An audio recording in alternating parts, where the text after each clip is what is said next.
Thank you for joining me on the Internationalizer podcast. I'm really glad for you to be here. Could you quickly tell me a bit more about yourself, Elizabeth, and what is it that you do for a living? Well, as you said, I'm Elizabeth. I'm 44. I'm a single mom of 4 kids. I am currently residing in South Korea and working as an English teacher. So I teach kindergarten all the way up to 6th grade at the moment. Just your everyday. Well, actually, in this case, I'd say textbook English instead of everyday conversation. But I've been here for 3 years. Yeah, since 2022. 3 years now, and how do you find it so far? What is it like living in Korea? Obviously, you moved from the USA. What has sort of been a big cultural gap or shock after moving, would you say? Well, I could definitely say it's been better than the US at the moment. Actually, personally, for me, I had lived here for a year before, by myself to kind of get an idea of everything. I don't think I had much of a cultural shock even then. Mm-hmm. It was easy to kind of adapt and assimilate here to a certain extent. I still don't know the language very well. I'm working on it. Korean is so much harder to learn than English.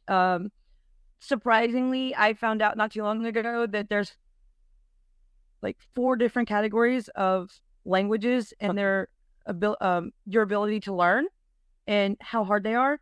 And Korean and Chinese and Japanese is all level 4, which is explained a lot because that's the highest and hardest level. Um, there's always like mixed things that you hear people say, like Koreans are racist, Koreans are bad, they're not very friendly. But in all honesty, I haven't experienced any of that. Everyone that I've come in contact with, for the most part, have been very nice and friendly and helpful. There may have been a few people that weren't that great, but those are usually few and far between. So I haven't had too many cultural differences or issues here at all. Brilliant. Could you give me an example of a time where you encountered somebody or a situation that was not so great as a foreigner teaching in Korea? I had a former coworker who I thought was a nice person. It turned out not to be a very nice person. I was going to their church with my children. They had agreed to be their teacher there, help them out, even and help me try to get my oldest child into school here, because when I worked at my first place, like not that the hours were insane, but the hours weren't flexible, so I wasn't able to do what I needed to do. So I technically homeschooled him for a bit. And then it turned out that this person went around behind my back, basically told me they didn't like me at all. They didn't like my children. There was a reputation. And she didn't want to be associated with whatever that was. And then she went behind my back and told a few people that I had a mental illness. Mm-hmm. And this was a church-going person. And speaking of culture, what were your expectations about teaching and living in South Korea before you moved, and how did they sort of change after you moved to Korea? To be honest with you, I don't know that I had any expectations per se.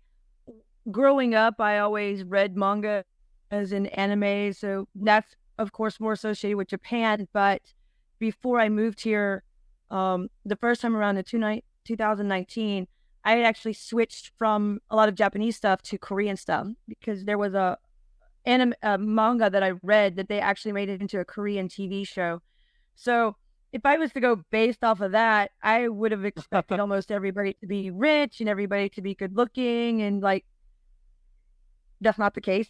Yeah. There's a variety of looks and variety of richness around on the areas, but it didn't deter me. It didn't bum me out or anything like that. It's just like in America, everybody's different, and so I really didn't have any major expectations. It was just like, oh, I'm going on a new adventure. Let's see how this plays out. And It was almost like being a little kid in a candy store. Everything was new. Everything was wonderful. I didn't really have any major complaints. I met new people and all sorts of stuff. And the reality, it actually hasn't been that bad. Everywhere you have ups and downs. I still have ups and downs to this day, even being here for as long as I've been. I feel like overall, anywhere, to be fair. Sorry to interrupt you, but yeah, anytime you move to a different country, I think people have this sort of idea that just because it's a different country and this mindset that the grass is always greener on the other side. But I think nowhere is perfect. I think living everywhere has its sort of pros and cons. I'm sure the US has a lot of advantages, but at the same time, a lot of disadvantages. So I think every country, be it Korea, be it the USA, I think all countries have that sort of their own problems and their own aspects that are good or bad. Yeah, that's definitely true. I mean, it's like the grass is kind of greener over here, but you're still going to find those little brown spots or whatever where it's kind of dying. But I don't think, I mean, people even today, if I tell them I'm hoping and aiming to try to get permanent residency, if not potentially citizenship, naturalization, which is actually probably on my age and everything, I'll never get. Would you say it's easy to get Korean citizenship as a foreigner teaching or working in Korea?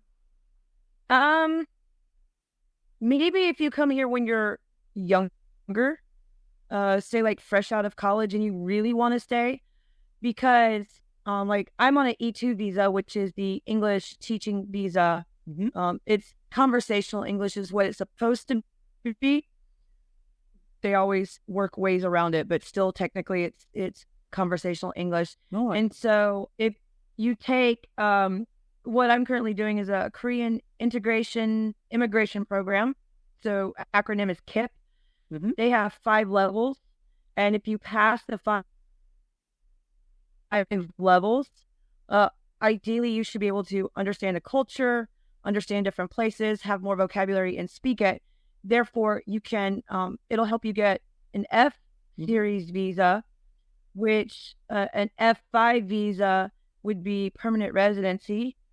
They have a F-299 and a F-2-7, which are long term. The level 5 is divided into 2 separate categories. So you can finish one level and just get the permanent residency. But if you finish both levels, you can go for naturalization and bypass, I believe it's bypass the interview process. It kind of changes. Yeah, so really, I think if you can bypass the interview process, all you have to do is take the test and pass. There's a certain, amount you have to pass. There is someone that I follow, I think it took him 10 years, or he's been here 10 years, one of the two, and he naturalized. Oh, okay. So that's sort of the time frame, around 10 years roughly, if you do want to go down that pathway of being a naturalized Korean citizen as a foreigner.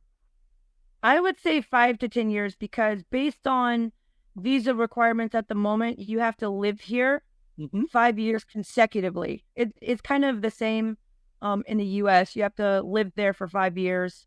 So that way. Continuous stay. I think that's a lot of countries. And you mentioned about being on an English teaching specific visa. What sort of training did you have to complete? How did you prepare, or how did you first get into this zone of being able to teach English as a foreign language? In obviously, English as a second language, but in a foreign country. Well, for most Asian countries, so China, Japan, Korea, they all kind of have some basic guidelines. Korea specifically, you really just need to have a bachelor's, and it could be a bachelor's in any degree. They have a EPIC program, which if you get in, you go teach at public schools. You can apply for a public school directly in some instances, or I work for a private academy. So they all want the same thing. They want bachelor's degree in any field. I happen to have a bachelor's in generalized theater. So I was good on that. And then they want either a TESOL or TEFL background. It's not required, but a lot of times they might ask you, hey, did you happen to do this? If not, could you? And So I did a master class in it. It was fairly easy. It was online. As far as training, it's not really a lot of training. They basically kind of have you shadow the teachers that will stay there the next year and or leaving, because some people just can't handle the work culture here, or they decide that place is not the right fit for them and they'll go look for another school.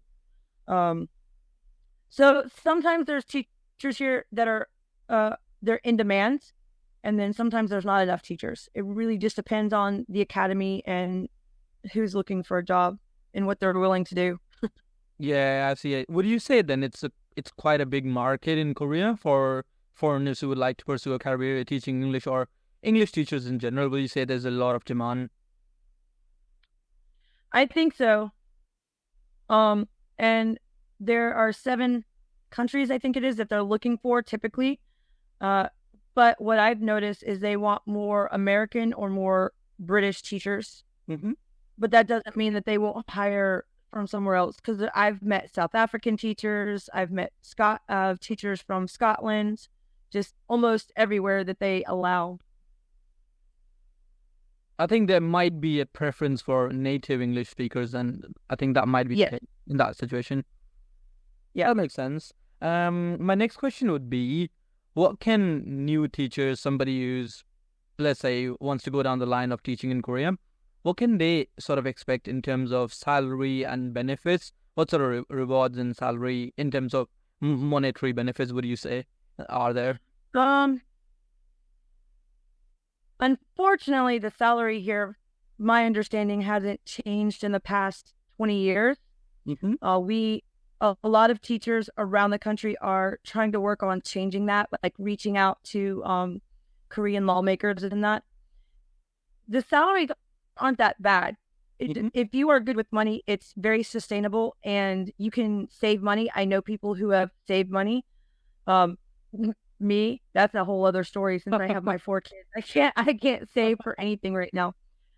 But the lowest salary I've seen is 2.4 million won a month, which I would have to convert. I'd have to look at a converter, but I want to say it's about maybe $1,800 give or take a month that you can make. If you find the right kind of private academy, they provide housing, which means you don't have to pay for it. Yeah, that probably keeps up on the cost of that was one of the things that I liked when I came the first time. Yeah. And I think that's kind of another reason why the salary hasn't gone up. They kind of justify, well, I pay you this monthly and then I give you free housing, basically. So the first time I came here to work, I was like, oh, great. The only thing I have to really worry about is utilities and food. And for me, I don't eat that much. So, it didn't matter too much. And the utilities here, especially compared to America, is extremely low. Like my gas I'm in a 3-bedroom apartment right now, and my gas for the month it was basically the equivalent of like $5 for a month. That's quite cheap. Very, very, very cheap. And when I wasn't running my air conditioner, even my electric was very cheap. My electric was anywhere between $15 to $20 a month. Of course, it rose once I turned my air conditioner on and didn't have the right settings on. It rose, like $100, $150. Whereas my family back home, they were paying $300, $400, during the summer to run an air conditioner. And the other thing that I like about here is the healthcare. They have pretty good national healthcare. You can also opt in to get a private insurance for healthcare. And even if you don't have insurance, it's really cheap. My first year back here, so 2022, I had hurt my foot and had just started working again, so my insurance didn't kick in. It was just plantar fasciitis, so I really just needed to stretch my foot. And I had asked my boss about going to see a foot doctor, and he said, oh, here, ask this teacher. They went, but you don't have your insurance. It's probably going to be expensive. I'm like, do you know how expensive? He said, no, I just know it's expensive. my mind coming from America, I'm going, oh, it's going to be $200 or more. No, it was 40,000 won, which is probably the equivalent, give or take, of 30 US dollars. And then the medication was 10,000 won, so probably about $5 to $7. I mean, this is cheap. I'm expecting a $200 or $500 bill, and I'm spending $40 total. And then when I finally had my insurance, the doctor's visit was $5 or $4, and the medication was $2. So it just really, really depends. Even now, I broke my foot and had to have surgery, which was definitely painful.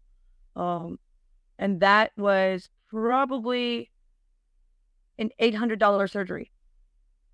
And I think in America, that probably would have cost about $5,000. So it's really good here. When you get paid, they take taxes out. They take national health care out. Depending on the country you're from. Actually, no, I want to say depending on the country you're from, they take pension out. Mm-hmm. But what I think it is they take pension out. And if you're like me from America, when you leave, you can get that money back. But it depends on the agreement between countries. I think I have a few British friends who went back, but they could not pull their pension because they don't have that agreement with England. Yeah. But in that case, would you say that the salary that you get is quite okay in terms of the general cost of living that you have in Korea? I know you mentioned healthcare. I know you mentioned housing is already provided. Utilities are more affordable compared to the US. Would you say the same about, for example, social life or going out or recreational activities as well? Would you say they are also quite affordable in terms of what you get as a salary? Honestly, it's a lot of times it's cheaper to eat out here than to go get groceries and cook your food, but it really depends on the type of person you are. You can go to a convenience store here and get ramen and say you want to add some things to it, like a boiled egg or some other cheese or chicken. They have it all in there. You can probably get it for about $5, drink included, or $10 at most. There's I think it's a kimbap restaurant that same $10 or less. I'm not sure what it would be for any other country. I can only just go by American dollars at the moment. Because I do have some British friends, but I never compare money or anything like that. Typically, like sometimes it's so tricky when you live in a foreign country and you have to sort of change the currency into your head to actually decide if I'm overpaying or underpaying for something. Oh, that's only 500 million won. How much is that in pounds, or how much is that in dollars? Yeah, you have to do that sort of mental math, or go on the internet and search or I hate math. So what I tend to do, I think it's like for every $1 American dollar, it's like 1.4 for the won, and I'm just like, you know what, I'm just gonna do it $1 to $1 to 1,000 won, and it just makes it so much easier. How would you describe building a social life as a foreigner or as an expat living in Korea? It can be challenging because a lot of times the work hours, especially if you work at a kindergarten, is 9 or 9:30 in the morning to could be anywhere between 6 to 7 p.m. at night. Then you have elementary academies, which can be anywhere from noon start time to 10 p.m. ending. The only good thing about the private academies here is they have to follow the laws, which no one can be open past 10 p.m. The students have to be able to get home. So a lot of times your first socialization is with the other teachers you work with. And depending on where you are, it can be kind of cliquey like back in high school, or it could be fairly decent. But you can, my biggest thing was to join Facebook groups. I'm on Facebook to keep in touch with my family. And then so I would go look for the city that I was in, see if they had any groups. There's expats in Korea. There's expat women in Korea. I don't know if there's a expat men, but so there's many different groups, and then they're always doing something for people to meet up or asking for friends. The Other good thing would be a language exchange. So there's a lot of language exchange clubs in the different cities, so that you end up meeting other foreigners and, of course, Koreans. So you get to learn Korean from them, and they'll learn English from you. I think I'm alone like in 4 different groups, and then because I'm in the city of Ulsan, which is a multicultural city. We have shipbuilding here and everything, but I'm very close to the second biggest city, which is Busan. So I kind of have the Ulsan group and Busan group, so that I know I can go in there and meet up with people, or meet up with people that's here in the area. And I've made some decent friends. The only downside I would have to say this is a lot of people only stay a year and then leave, so you don't get to make a great connection. So your friendship is kind of temporary or fleeting.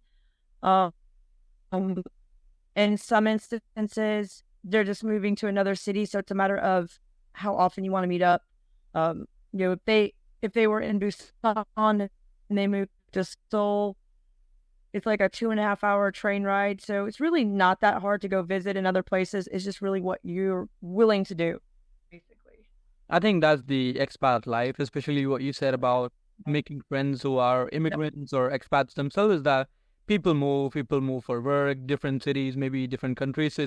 I think it's definitely tricky to maintain I would say, a permanent circle of friends. I think it can be quite overchanging, and it can shift a lot. It's like the ship of Theseus, where it just keeps changing into something. You end up with a completely different circle of friends, as opposed to when you first started living in a different country or working in a different country. Sometimes it's hard to make friends with Koreans. It's not necessarily impossible, but here in their culture, they make friends in elementary school, middle school, high school, and it's usually high school and college that those are the friends they stay in touch with. So it's kind of hard to get your foot in the door sometimes to make Korean friends. Again, it's not impossible, but it's definitely a bit more challenging than foreign friends. It's just with foreign friends, like you said, they come and go. That's anywhere you go. So it depends on the type of person you are. If you're very extroverted, you're going to want to find clubs to join, whatever your interest is, because I know there's hiking clubs, there's rock climbing clubs, there's just going to the beach, different things. If you're introverted, this will be your paradise, because you can stay home in your apartment or just go out to a movie or something somewhere, not having to deal with others. Yeah, I think the best way to sort of socialize, especially in a new country where there's a lot of people from different backgrounds, I think the best way is to join these activity-based groups, or if there's no group for your activity, you can always create your own little group of people. It can be a sport, it can be an activity like hiking, reading, writing, book club, board games, for example, a running club, for example. So I think those sort of activity-based social friends, I think they work out quite nicely.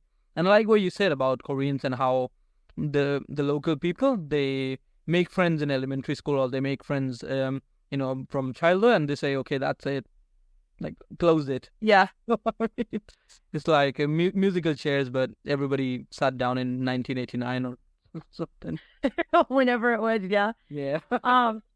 Now I've been lucky enough, but I think part of this is also a little bit of the work culture. I've been in 2020, I was invited to a Korean wedding.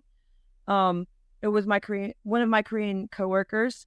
They kind of just invite everybody in the office, so you don't necessarily have to go, but you're invited anyway. And it even same this past summer, I got invited to another Korean coworker's wedding, which was very interesting to go to. So I mean, you can make Korean friends, but sometimes there's things that are just kind of like, oh, we're coworkers, so I have to do this.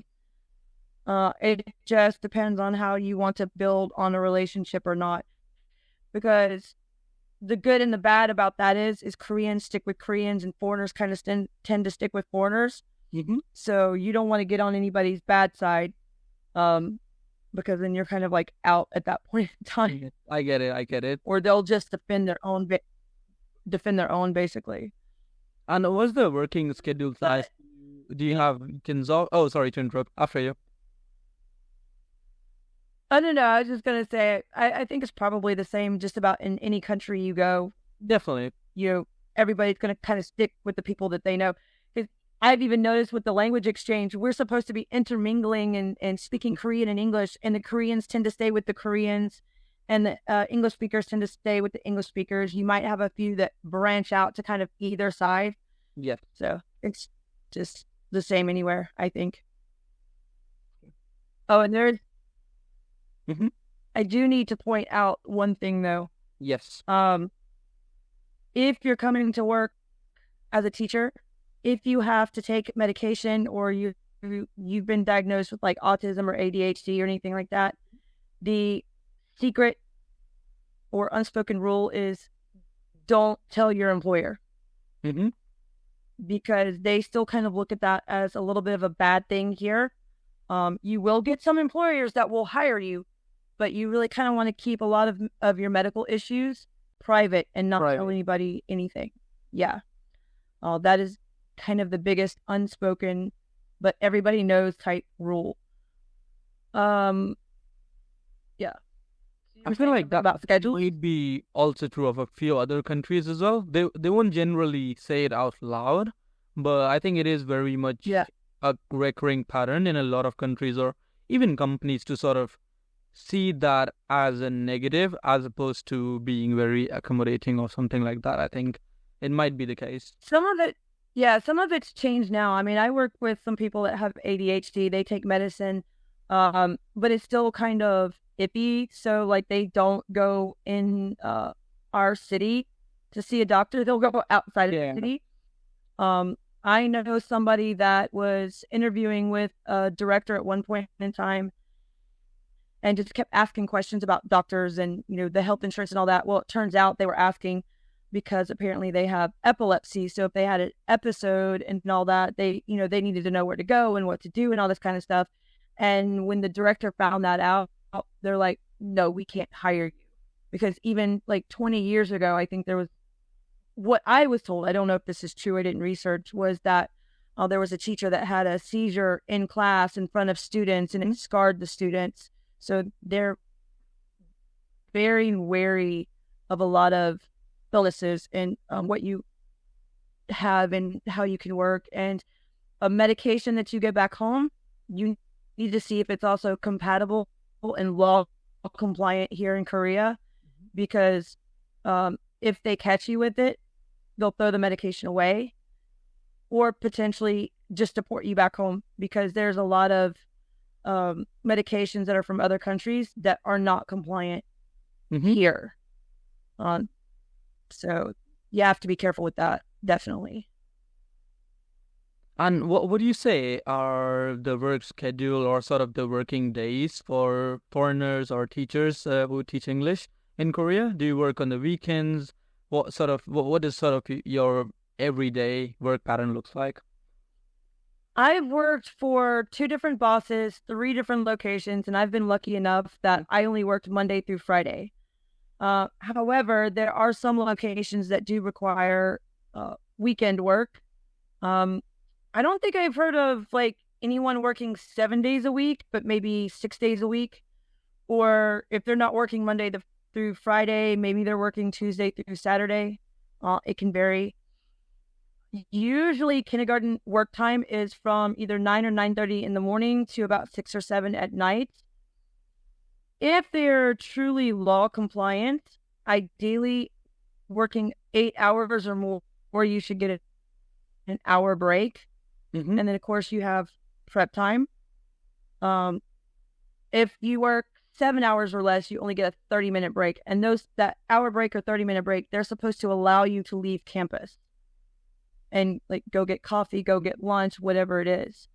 A lot of times these companies want teachers, so they will kind of give you the ideal of everything. Oh, we're great because we give you breaks. We follow this, we follow that. And then you get there and you find out, no, they don't follow it 100%. So in that case, it depends on how much you're willing to deal with. You kind of have to pick and choose your battles, because the first 90 days of work, especially in most contracts, they can get rid of you for any reason. However, if you fulfill a contract So you sign a year contract, you tend to get severance, which is the equivalent of 1 month's salary. So if you're getting paid 2.4 a month, you get an extra month of 2.4, unless you decide to sign on for another year, and then it just kind of carries on over. But most working hours, you have working admin type hours to do, and then teaching hours.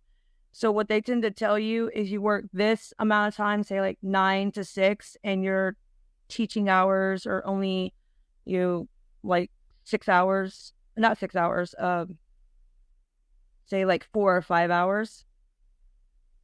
But sometimes it can be more or it could be a little bit less. It really just depends on what the curriculum is and what it is they have the students do. Fair enough. So I think my final question would be, what sort of advice or what would be the number one tip that you would give to somebody who wants to start afresh, move to Korea to teach English? Maybe somebody who's in the same spot as you were before you first moved to Korea. Research.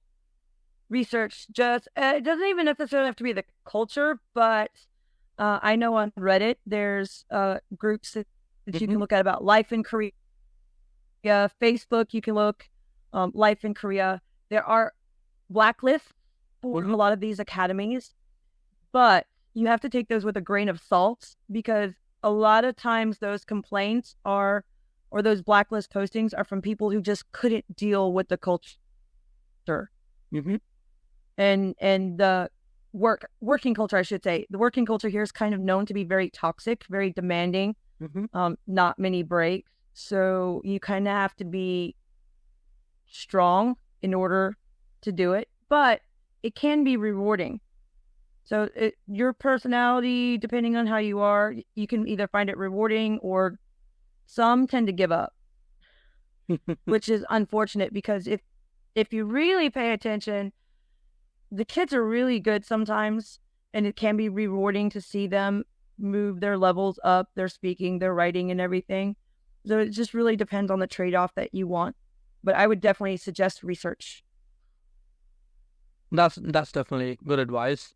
I think we've covered pretty much everything. So I just want to thank you again. I think these insights were really good. I loved hearing everything that, from your perspective about living in Korea, teaching English as a foreigner, moving halfway, not maybe more than halfway across the world from the US to Korea. And I think these insights and all the information that you gave out within the podcast was quite good. Everything from training, doing your research, as well as I think the cultural insights were pretty good. So I just want to thank you again for joining me and for giving the podcast a try. Hopefully we'll have more conversations like this in the future, and hopefully this will inspire more people who are looking for a similar career as yourself. Hopefully. Perfect. Thank you so much.